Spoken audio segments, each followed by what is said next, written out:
What if there was a mode that combined the area control of splat zones, the set path of tower control, and the super weapon of Rainmaker? Rocket? And, this? Oh god, that's terrifying. Today, I'm going to tell you about a beta Splatoon 2 mode, Rocket, why it has potential to be the best game mode in Splatoon 3, and the strengths and weaknesses of it. If you're interested to learn how this works, then stay tuned. And if you want to see more from me, you can be sure to subscribe, as I put out more Splatoon 3 and 2 videos almost every day. Let's get started.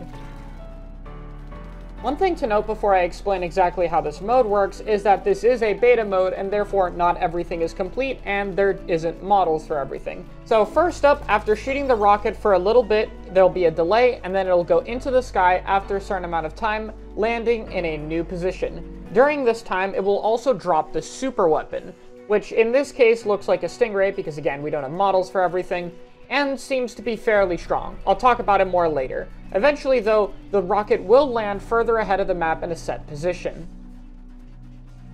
After it lands, you once again have to pop the rocket, but this time it takes significantly longer. As the rocket gets further across the stage, it requires much more damage to launch, but the timing for it going into the air and traveling to a new position is about the same. The super weapon can be used to damage the rocket or other players, but you do not have access to your special weapon while using it. The final position takes the longest to launch, but once it does, it's a knockout for that team, winning you the game.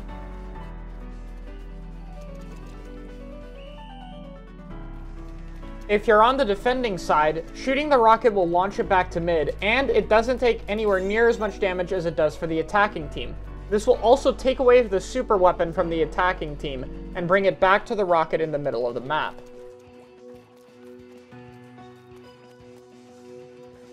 This is true from any position the rocket is in, whether it's next to your base or at its middle point. The attacking team is the only one who is able to have access to the super weapon.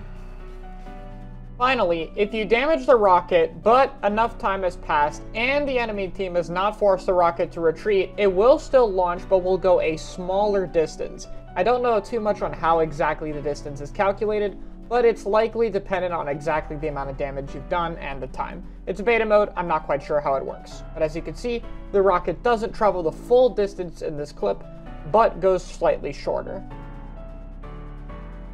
So now that we understand how the mode works, I want to talk about the biggest strengths and weaknesses of it. And the big thing about it that I think it does absolutely perfectly is incentivizing people to do the objective.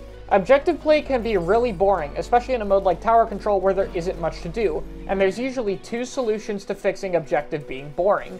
The first solution that's done well is seen in zones, which is basically, you don't always have to do the objective. Once a zone is painted, it doesn't require constant attention. You don't constantly have to stand on it. And the second option is what Rainmaker does, which is give them a reason to do the objective that makes it fun, in this case, a super weapon. Rocket manages to do both those things.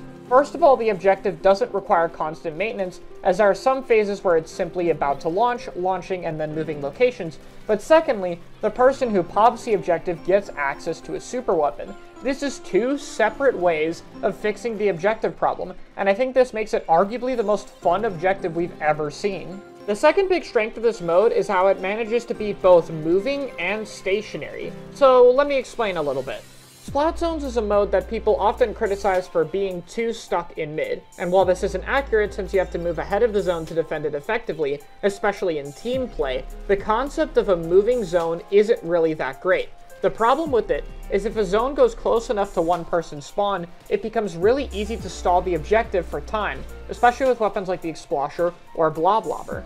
But Rocket doesn't have this problem. Because it's about damaging the rocket itself and then it moves, rather than an area that has to be painted over, it allows for the objective to move, but still be in a position long enough to defend.